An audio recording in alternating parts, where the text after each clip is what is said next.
What's up, everybody? Welcome to another episode of Why We Love PlayStation VR. Sitting all the way across the country from me in some state that I've probably never heard of because the American education system has horribly failed me. It's Wes Dillon from Virtual Strangers and my lovely co-host every Wednesday on PSVR Gamescast Live. That's a very lovely thing for you to say, but correction, I'm not in a state. I'm in deepest, darkest Uganda right now. Save me. No, I'm in Kentucky. I will come see. And we need saving. We do need saving in Kentucky because the floodwaters have descended and half of our state has washed away. So wow. Yeah. Is anybody going to miss the part that got washed away? Like, is the good part the bad part? I don't want to say because I'll get us in trouble. So I'll just. And every week on Why We Love PlayStation VR, we dip into the PSVR archive. We pull out a game at random. We dust the blow off it. We play the crap out of it. We see if it's been given any love by developers, any updates, any DLC, and then we let you know, the loyal game cats, if it's worth your time. That being said, Wes, in possibly the good or bad part of Kentucky, what game did we decide to play this week? Well, we decided to play last week and this week, Wraith, the Oblivion Afterlife. Brian, it's time that we have it out, my friend. What is this place? What's the matter? Don't you recognize yourself?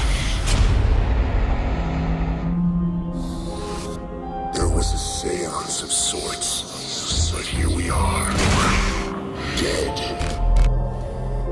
That's right. The gloves are coming off. And dude, I really hope we get into some crazy fights. This is how I fight. Do you see this? Is like I got the emo, everything pulled up to the knuckles. Like this is, I'm going to tell you right now, if we got into some fisticuffs, I would be the first one on the floor. So Hakuna Matata, it means no worries.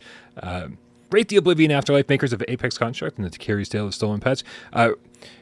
This game was released on October 27th, 2021, less than a year ago, for $30. And then April 1st of this year, the price was dropped to $20 and has been on sale, even as at the time of this filming, for as little as $8. Really? So we'll definitely be taking some of that into consideration during our discussion today. Wes, what kind of game is Wraith the Oblivion Afterlife? I would call it. It's kind of tough to call it survival horror. It's a narrative horror game built largely around exploration and stealth mechanics.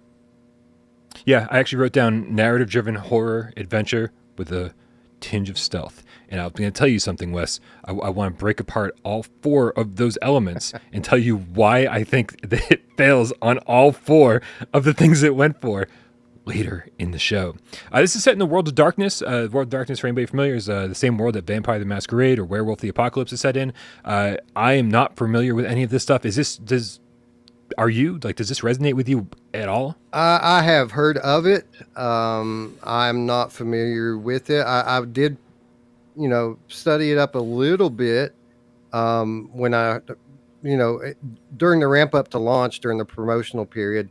I was really kind of into this idea of the shadow, and as it ties back into Jungian psychology, because this is a real concept from psychology, the shadow. But beyond that, no. I don't really know much about the actual World of Darkness universe. I know that Vampire the Masquerade is from the same universe, and there's I think a couple of other franchises that stem from it as well. Is it worth delving into the Jungian philosophical element of the shadow? Is that going to here's what you should do, and completely out of the context of this game. Tool does an awesome song about this concept, and if you study those lyrics and listen to that song and then look into the concept, it's very interesting. All right, man. Any excuse to listen to some Tool, I think, is probably okay by me. So you play as Ed Miller. That's your character in this game. You start the game and you pretty much immediately find out that you're dead. You went to this place called the Barclay Mansion or Manor, and you participated in a seance with a few other people, and you died. Everyone's fucking dead. Let's start there, man, because I do feel like the story, they do try to kind of infuse this game with a whole lot of narrative elements, and they throw a lot of story at you pretty much right from the get-go, which is something that we're both very familiar, obviously, with fast travel games. They kind of tried to do the same thing, I think, with Apex Construct. How did you feel like it worked here? Well, I mean, I like the concept.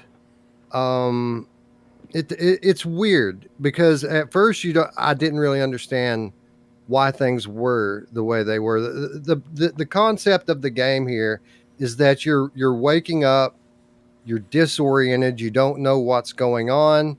You realize pretty quickly something's wrong, and over the course of the first hour or so of the game, you begin to come to terms with the fact that you're dead, but you haven't quite moved on. You're in this kind of in-between dimension, which is very disorienting to your character, but the way that they have kind of set the game up really kind of disorients you as the player as well. They're telling story, to get back to your original question, but they're not doing it in full-on cutscenes, but they're not doing it on like straight-up image panels either. It's kind of this in-between thing that they're doing here, where you're catching glimpses of times past, and they're animated, but it's kind of choppy and echoey, Right.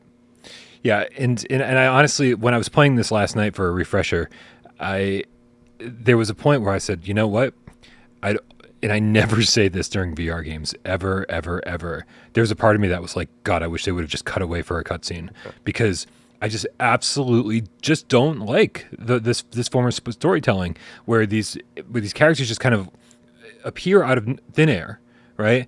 And they're giving you glimpses into the past. There's conversations happening between characters, and this is supposed to start filling in the narrative.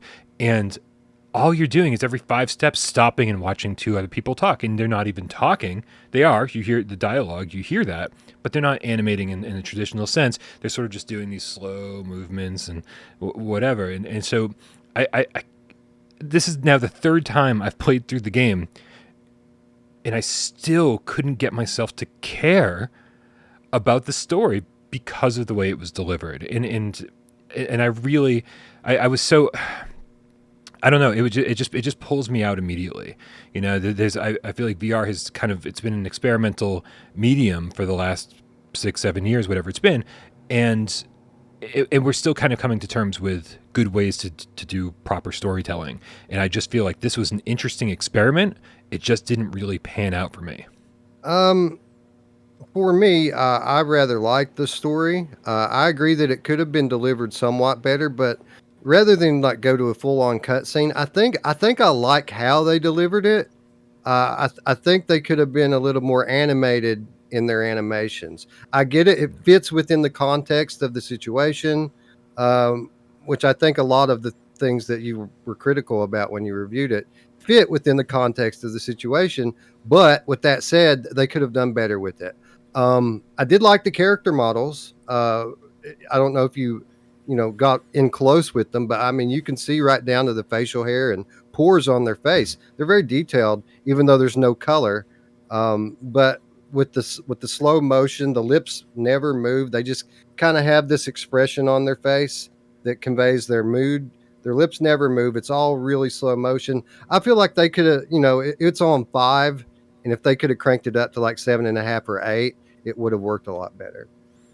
Yeah, I mean, and I hate telling any studio how they should do anything, especially because there's budget constraints and time restraints, and I'm sure staff restraints. There's all sorts of different reasons why they couldn't do things possibly in a more exciting way. But all of Barclay Manor is very drab, right? It's just very almost sepia tone, where it's just like the whole thing is very drab. And so I just thought it would be awesome if when these characters appear that they really, really come to life, and like they've got full animation. The world around them even transforms into like a more vibrant, colorful thing that says, hey, this is a different time period. And I could just sort of see the whole thing playing out in front of me, and being more exciting. Like I'm stopping and watching a little play for a second. But obviously that would be way more expensive, and I totally get it. We're not making a $60 or $70 game here, so there are constraints. I just couldn't. Whenever I can't stop thinking about things how things could have been better, that's probably a problem, right? They That's not what the gamers should be playing when they're playing your game. It probably Really, that's would not have. what they should be thinking. It probably would have helped them, and I know you're going to shudder to hear me say this, if they had gone more the layers of fear route, right, where you kind of just move into these in and out of these hallucination sequences, where full on animation kind of it would still fit within the context of this weird dimension that you're in, but it'd be a lot more pleasing to the user. Yeah. And I'm not going to shudder when you say Layers of Fear, because for as cheap as that game felt, for as what a crappy port we got over here in PSVR land, I still enjoyed playing it more than I enjoyed Wraith. Spoilers for the end of the discussion.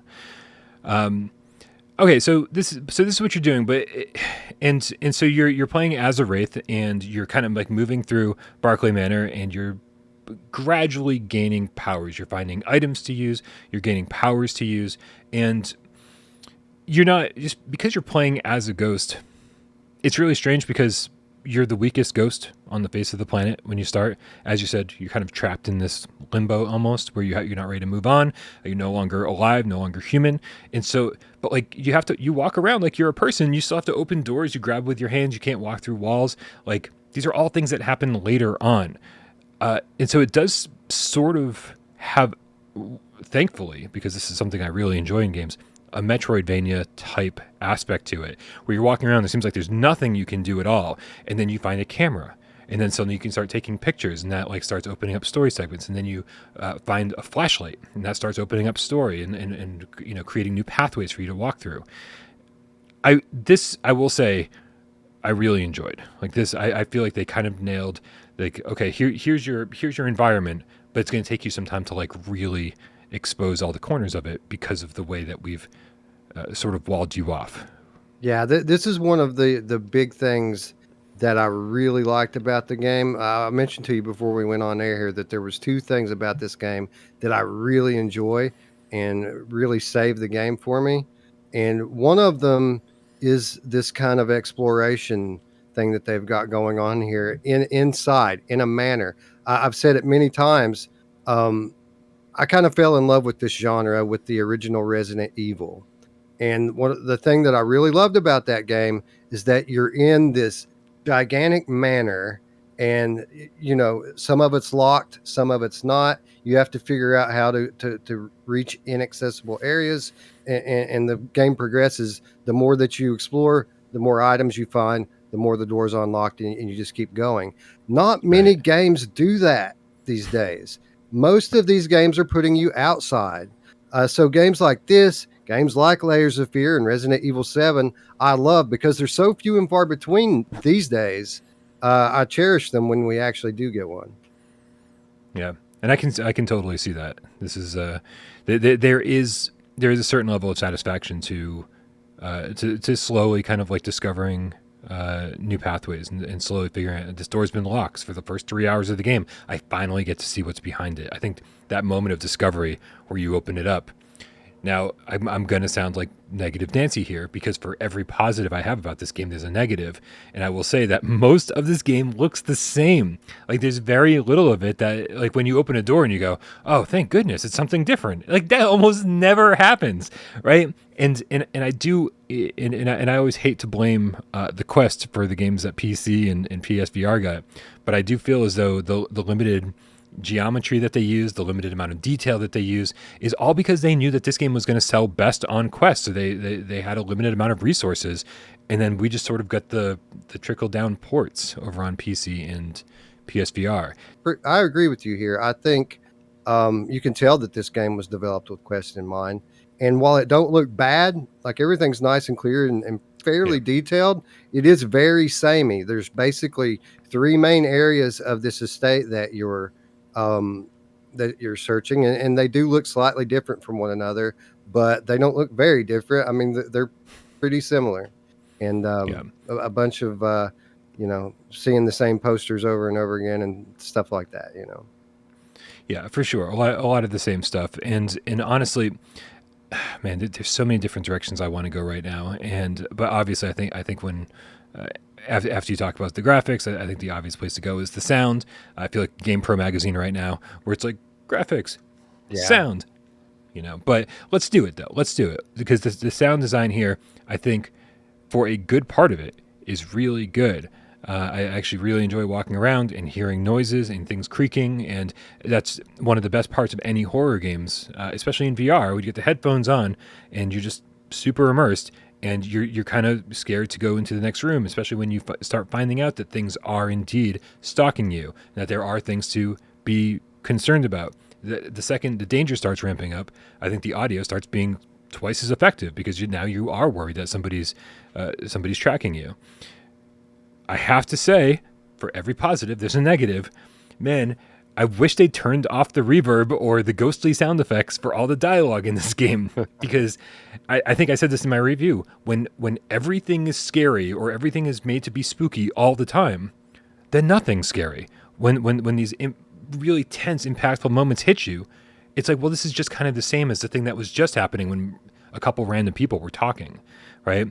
It's like it's the dichotomy of the things that make them more effective. And there is no dichotomy here. It's all spooky all the time. And it's just, I'm like, well, all right. So I get over the scare factor in like the first hour. I was like, oh, okay, it's just, this is how scary things are going to be.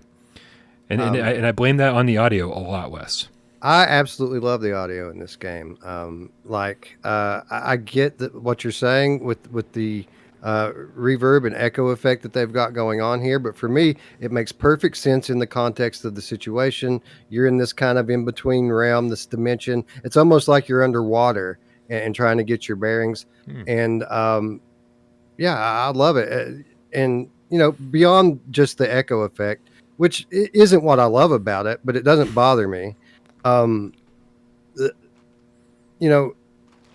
didn't really talk about the character models for the big bad guys in this game. They're a little bit like caricatures almost.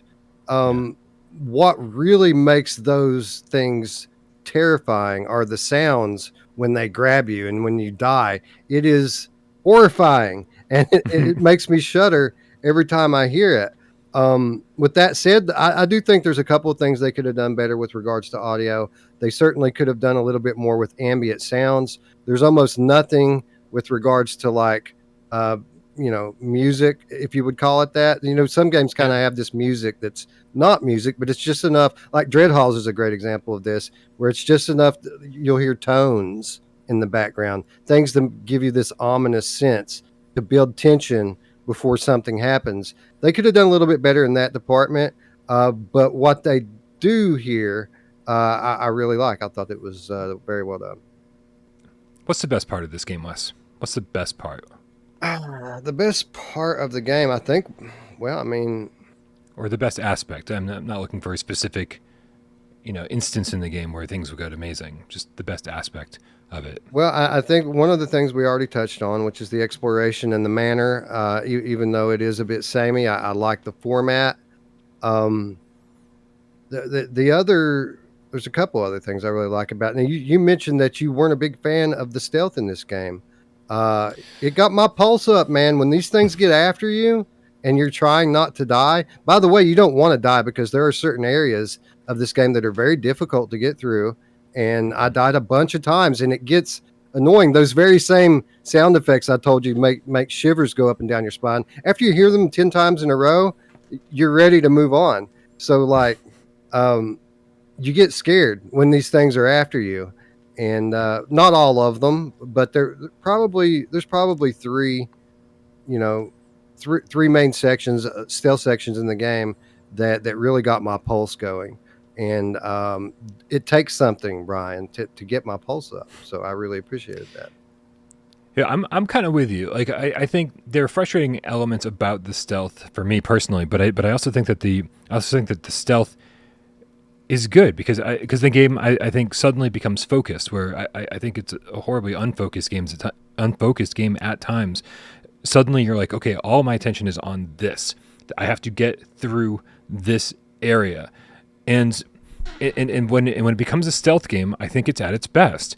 I don't think that the stealth is implemented as good as it should be, because then there's I don't know, man. I was trying to distract the bad guys with there's bottles and rocks and stuff, and I was like, there's tons of stuff to pick up, And speaking of which, I do like it. It's very Half-Life Alyx, I'm told, right? Where kind of like point to something and you telekinetically like toss it into your own hand. Right. And I really do enjoy that. I think that feels really good. So there's all this stuff, the bottles and rocks, for the most part, that's just bottles and rocks, that you can throw, but very seldom is there ever any reason to use them at all. And then the few times that I've tried to use them to kind of distract a spirit to go in a different direction so I can sneak over in the other direction, it just didn't work. And that drove me up the wall. I was like, what was all this shit doing around here then? Like, what do I even have the ability to pick this stuff up for if it's not going to help me?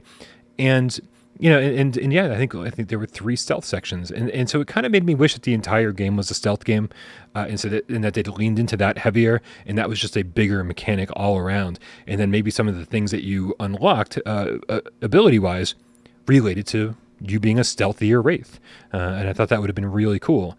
But because they only did a few main sections that focus on stealth, to me, those 3 sections stand out, and the rest of the game sort of falls flat. But I agree that I think the stealth stuff is really good. I think that we agree more than we think we do about this, Brian, because I really only have one major complaint about the game, and it kind of ties into what you're saying here. I think that the pacing is just fucking terrible in this game. Like, so terrible. It takes half of the game to get started. And like you talk about all these cool stealth sections and cool abilities. This all comes at the end. Like the last 2.5 hours of the game, you have that stuff. But the first 2 to 3 hours of the game, nothing, man. It's just a basic fetch quest. And I get it. Yeah. They pace the story pretty well, but they pace the gameplay horribly in this. And, it takes a long time to get going, and then it seems like it ends before it should. Yeah. Oh, dude. And yeah, what you were saying about how a good chunk of the game is just fetch quests. It's not even really, in my book at least, well-designed fetch quests. You watch a cinematic of something going down, you're like, oh, look at those characters doing that thing over there. The game at no point tells me you have to go investigate that area. Like, I was just like, okay, I saw that thing happen, and I have to go. It felt just very, very, my progression felt very haphazard, like as if I was stumbling into things that would push the story forward. And you need to push the story forward to progress the game. And I just felt like, I mean, I'm notorious for not ever knowing where I'm supposed to go or getting lost very easily. And Barclay Manor feels very labyrinthine. It feels very maze-like. All the hallways kind of look the same. Very infrequently was I like, oh yeah, no, that hallway brings me to this place and blah, blah, blah. No, because the hallway over here looks just like the hallway over here. And I'm like, well, I'm just going to walk down this hallway, and if I end up in the place I'm supposed to be, great. But if not, well, I'm going to have to walk all the way back down the hallway. And you don't walk terribly fast in this game. And so it's a lot of walking around and hoping that you trigger the thing that pushes the story forward. And I just didn't enjoy that. So I did feel like it just dragged way too much for way too long. I feel like it's probably a 3-hour game, and it took me 5.5, 6 hours to beat because I was always like, what the fuck am I supposed to do? Well, I can't totally agree with you here. I typically followed the breadcrumbs that they laid down pretty well. There are a few spots that I got held up in, and I had to rely on my arm compass to kind of point me where I'm going. But for the most part, they lay down clues if you pay attention to what they're saying and the direction that the visions are running. You can make out pretty well where you're supposed to go. With that said, I don't quite understand everything. For example, can I ask you, did you find all 3 sections of the Allen script? Because I didn't. I only found 2 of them. No, because I was looking through the trophies to see how much further I had to go to platinum it, and there was a bunch of stuff I didn't do, and I was like, I don't even know what this thing is that they're referring to, honestly. And I do blame myself for some of this because I was so disenchanted by the story or uninterested by it that I wasn't paying attention, and maybe the game was clearly saying, Brian, go do this thing over here, and I was just like, oh, there's more story, like, right? So maybe it's partially my fault. Well, the reason I asked is because on my second playthrough yesterday, I found a room that I didn't really look at before. And there's a section in this room. It's Alan's room, by the way. That Is this near the has pool?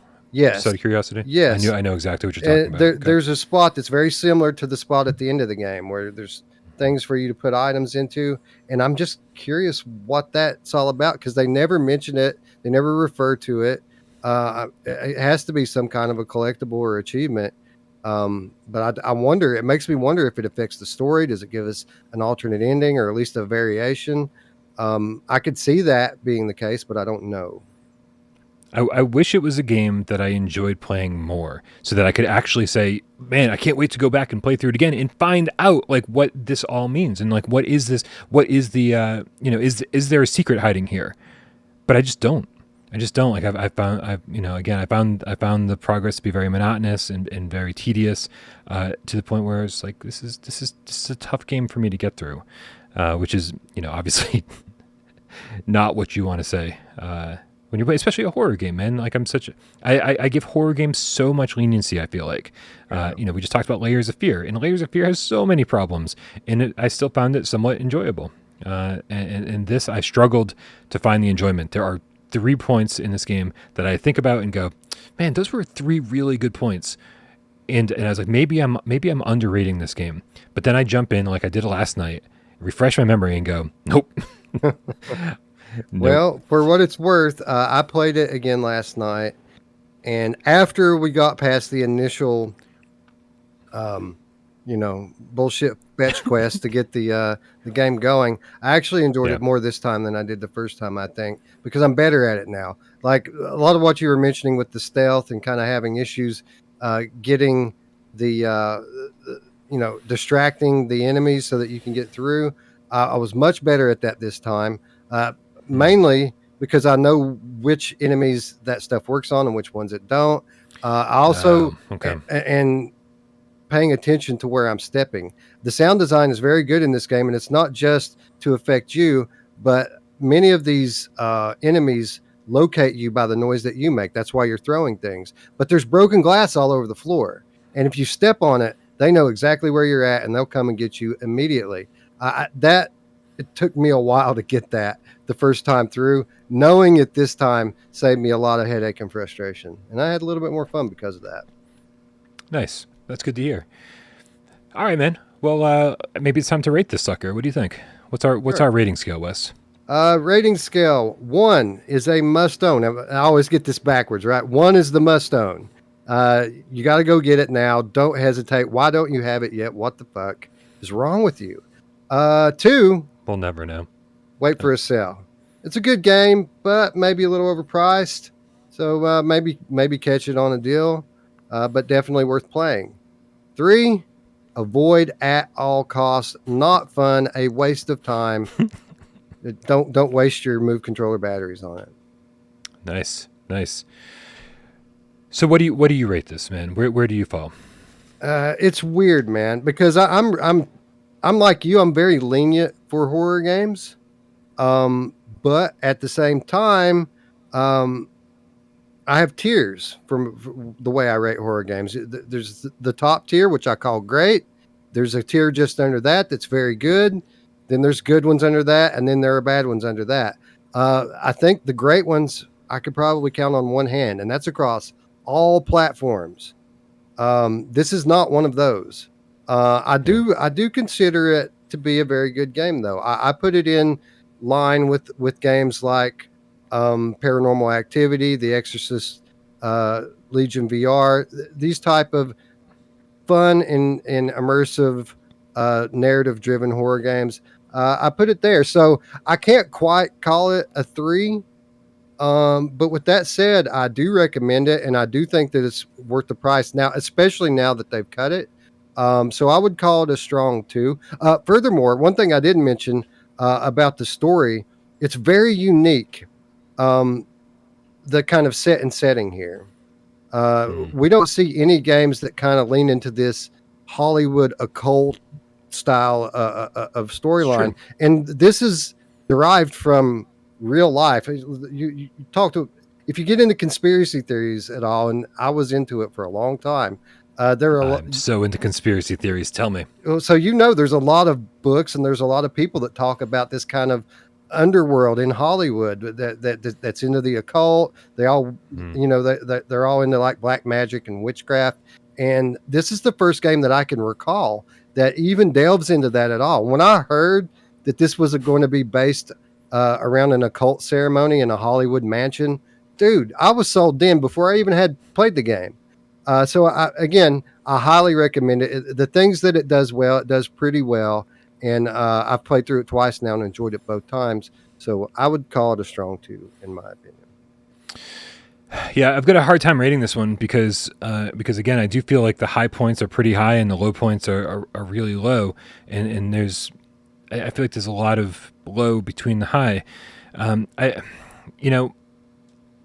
of the things. This game actually reminds me a little bit of a fantastic game called Alien Isolation that I think we're all very familiar with, and what Alien Isolation did so well was make you feel like you were being stalked. However, Alien Isolation, my biggest problem with that game was that it kind of went on too long, and as soon as you're kind of done with the whole, man, I'm terrified of the alien, what happens is you just start looking for ways to beeline it to the next checkpoint.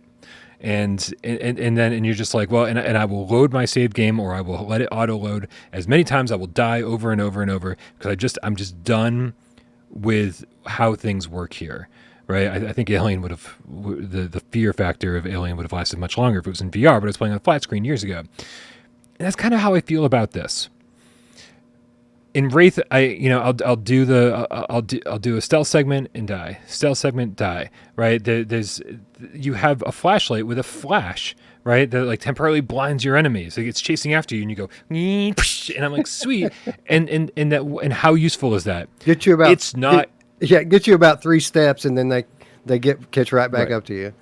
So all these stealth segments are just, to me, like there's like if you get caught. If you get spotted, you're just going to get caught. You might as well just stand there and let them kill you, right? And that's how I felt about Alien Isolation. And so it kind of took all the fun out of it for me. I stopped trying to use the flash. I stopped trying to distract them with rocks and bottles. And I just said, okay, what's the exact right path to beeline it from where I am to where I need to be? And let's just memorize this like road, right? And that takes all of the fun out of it. And so I didn't like the way the story was told. I have major problems with the stealth.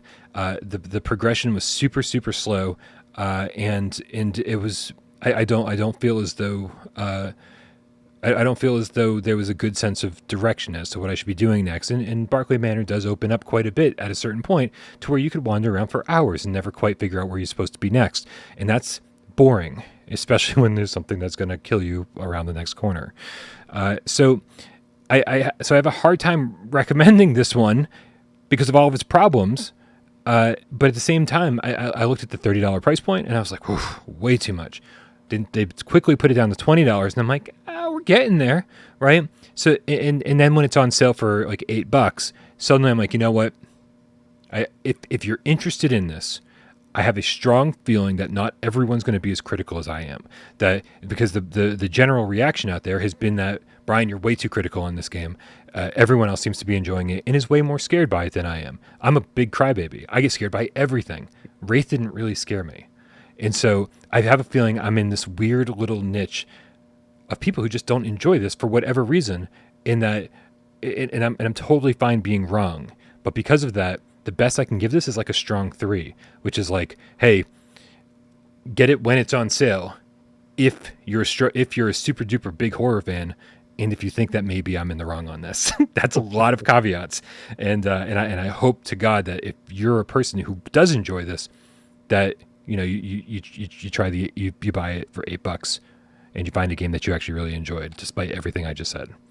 I know that's a weird review, right?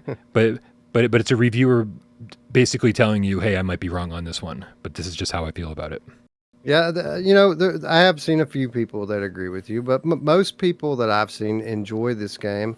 And it's weird, man, because I don't scare easy. As much as I dig being in horror games because I like the vibe, I don't get scared very often. But one of the things that really gets me in these horror VR games is being chased by the enemy, and that happens in this, and they catch you. So this game did scare me, and it wasn't because it was scary. It was because the way that the stealth gameplay was done, and how fast the enemies are, and what happens, the sounds that come when they grab you. So yeah, it got me a few times, and that's hard to do, and that alone is enough for me to recommend the game. Excellent. Well, this was certainly an interesting episode. I'm not sure if I feel any different about the game now that we've discussed it, but I certainly want to know what everybody out there thinks about this game. I would absolutely, again, I would absolutely hate it if somebody who thinks they'd enjoy it pass on it because of my review.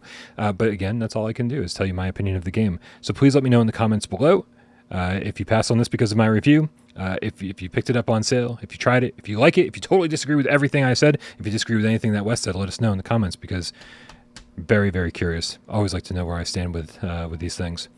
And Wes, this was a Patreon exclusive episode of Why We Love, and so. And the idea here is to do one of these every single month, and I'm going to have different co-hosts, and I keep bringing it to the $5 plus tier of Patreon. So certainly let us know also in the comments, whether over on Patreon or under this video, let us know what other games you want us to review. But thanks, Wes. I really appreciate it. You and I have both been under the weather, both suffering some hard times these last couple of weeks, and we finally pulled it together and recorded this. I'm very proud of us both. Yeah, this one episode has kind of been the one thing that's coming since I came to Without Parole. So I'm glad that we finally had it out. Now we know where we stand on this, and we can move past it together. We'll be stronger in the long run because of this, Brian. Eventually. I can't wait to fight with you about something eventually, but I feel like we're not fighting enough yet. It'll happen. I hope so. I can't wait. Man, I can't wait for Resident Evil Village to suck, and then I can just be like, dude, why does everyone like this game? No, I do have issues. Like it's great, but it's not 7. It's not. Sorry, but it's not. It's hard. Yeah, I can't imagine much being 7. But that's this conversation for another time, hopefully on another episode of Why We Love in the near future. Mere months away. Right, minutes away. Wes, thank you again. My name is Brian Paul. That's Wes Dillon. This has been another episode of Why We Love PSVR. And we'll see you next time.